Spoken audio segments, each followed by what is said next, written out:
The risks of buying or selling, the risks of buying before you sell. Stay tuned. We're going to talk about it. In this crazy market, there's some good times to do it and some bad times to do it.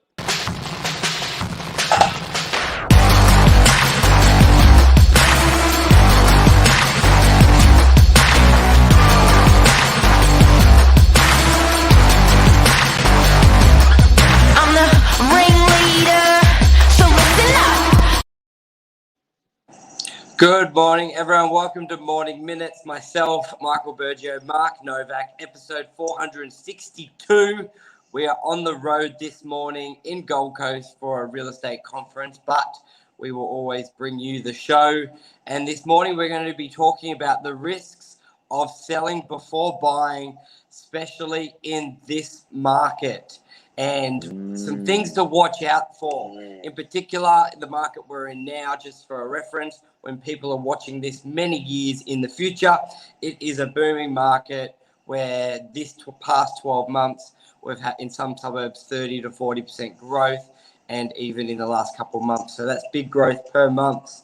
And it's always a strong question, should I buy before I sell or vice versa? And Mark, in a very stable market where there's not much movement, like a typical year, you may only have 5% growth in the year. So if you're looking at 0.5% per month, which is really only a five, or I want to say a $2 million purchase, it's only a $10,000 swing.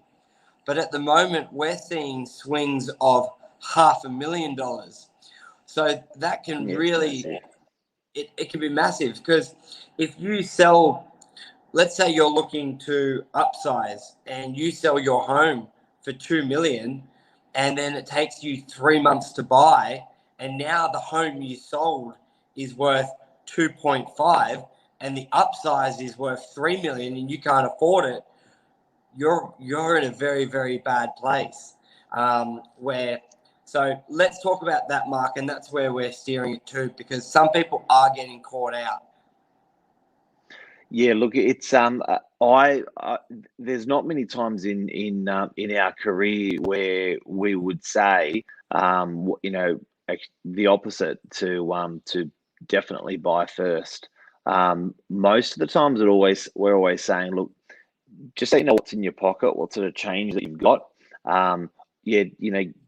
Take time, sell for the highest possible price, and take time and buy for the lowest possible price. But the trick here is to take time. That's where the magic is.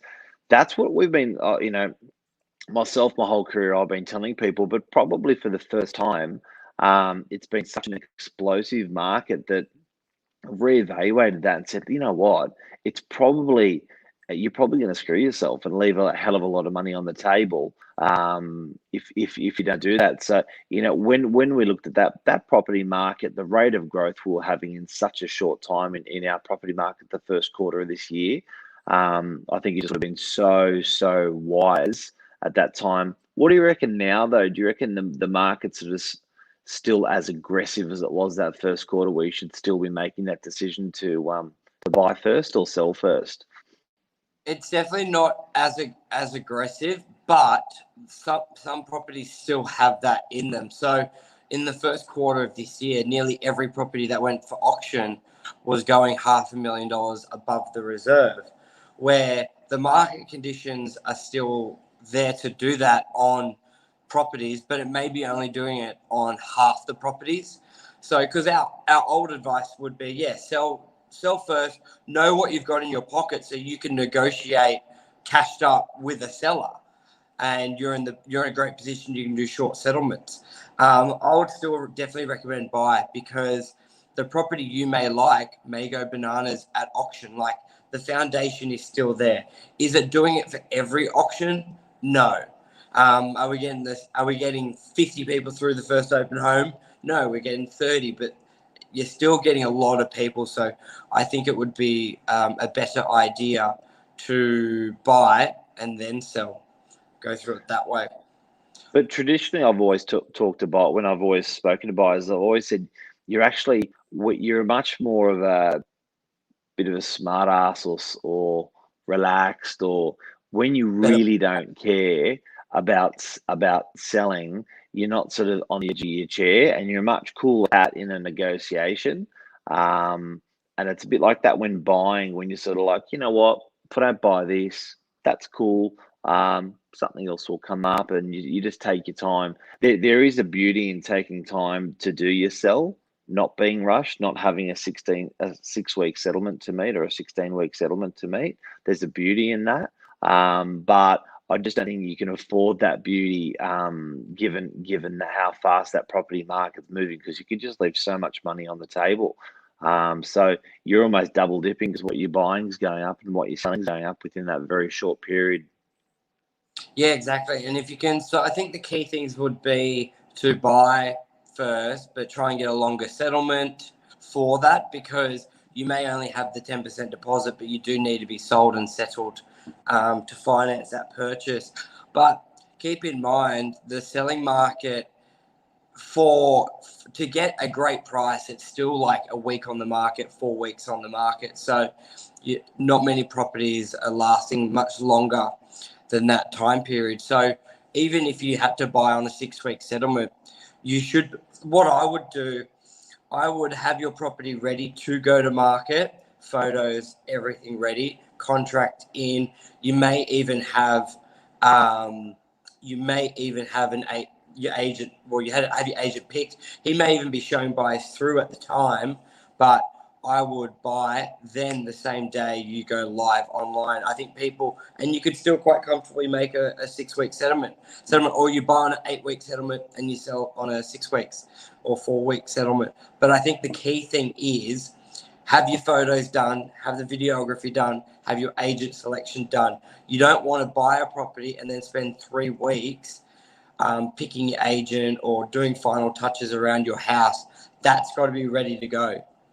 Yeah, and also I think a scary thing for buyers out there is that you don't know what your place is worth. So you may have your finance organised, you may not have sold, and you're like, you know what, I just don't know whether I'm a 700 or a 770, and that makes all the difference in my purchasing. I call that price discovery process, and an agent won't mind running that price discovery process for you. So a price discovery process is agent talking, bringing through real buyers from their database, making real offers on your property, real time. Now, the agent will do that instead of doing an auction, getting into a full-on auction campaign, because they know they're going to be, selling the property, whether it's going to be for you now or whether it's going to be during your auction. They're cool with it. So again, traditionally we're starting to call that now that pre-market period, but I don't mind running price discovery for a client that wants to sell, even if they're not ready to sign on the dotted line, bringing through real buyers, because sometimes that buyer just makes that super compelling offer, and then it goes, screw it, I'm just going to sell it and I'll buy later anyway, because it's just such a huge offer. But do you remember that magic I mentioned before about not needing to sell? You got that magic happening because you're like, nah, whatever. And I think you made a really good point there, that your property, and you've got to be honest with yourself and get the opinion of the agent as well, because sometimes you may think, let's say you've got an unrenovated home, you may think it sells for 1.5, it sells for 2 million, and you were looking at properties for 3, and if you knew you were getting 2.5, you could have bought a property for 3.5, 4. So by doing this, you do miss out on that potential a bit. But I come back to the reason why you're buying first is because what's worse, still upgrading a property, but not getting, you could have gone a little bit more, but having extra cash in your pocket, or selling your property first for 1.5, it doesn't go the extra 500,000, and the upside, and you take too long to buy, and you can't even buy what you just sold. I think that scenario is far worse than having extra cash left over for it, because then you could go buy an investment property. So I still think it should be considered, but you're right. We've always said sell first. So it may not seem like a big shift, this conversation, but it is. So I think if you are in that position, and if you're another agent as well, you may need to fine tune some of your advice for your clients as well, because I couldn't imagine anything worse than a client asks you, should I sell first or buy? You say sell because you want the sale. And you know the client may not be a quick acting client, like they may need to see 10 properties before they buy. 3 months pass and they can't even buy what they sold. It would be heartbreaking. And you know what else, guys, you got to think out there, everyone out there, you got to think about this. I just sold an acreage in our area, and the person came from a waterfront, beachfront position. Two very, very rare items. I think if you put yourself in someone like that's shoes, the odds of them finding an acreage property that they're going to like may take 6 months or may take 9 months. Like, it may just not come on for a very, very long time, and you're sold. Now, the stakes are high here, because if I think that property ended up selling for $8.5 million, $9 million. So in a moving market where it can move 10% over a 6-month period, or 15% over a 6-month period, they could have left $1.5 million on the table.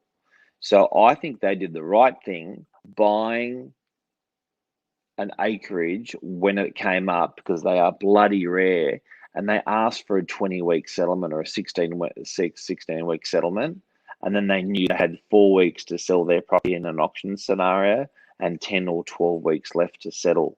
So they actually, they actually organised I think they may have organised a reducible settlement where you can ask the owner to settle earlier because they're ready to settle earlier.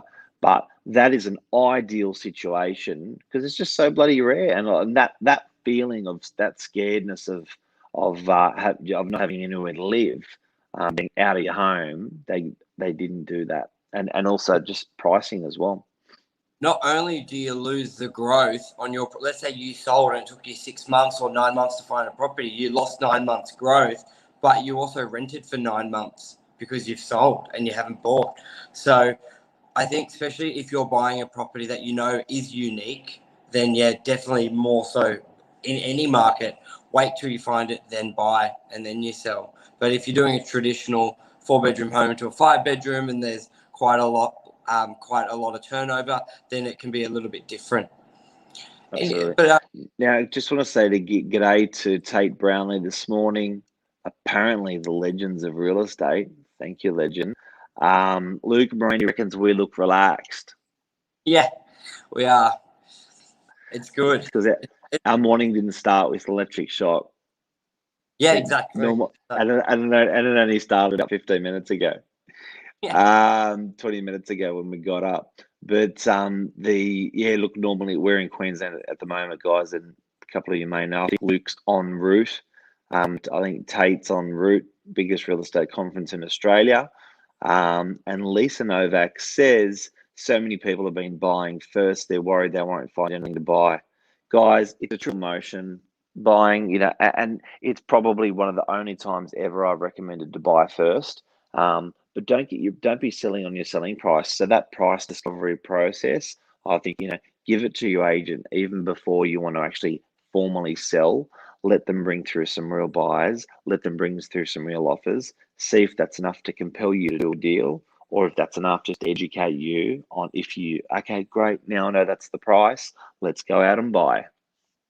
Perfect. All righty. Thank you, everyone. Have a great day. We'll send you some live stuff tomorrow, Sunday, and Monday on the biggest real estate conference in Australia. It's back. We missed out last year. Cheers. Yeah. See ya.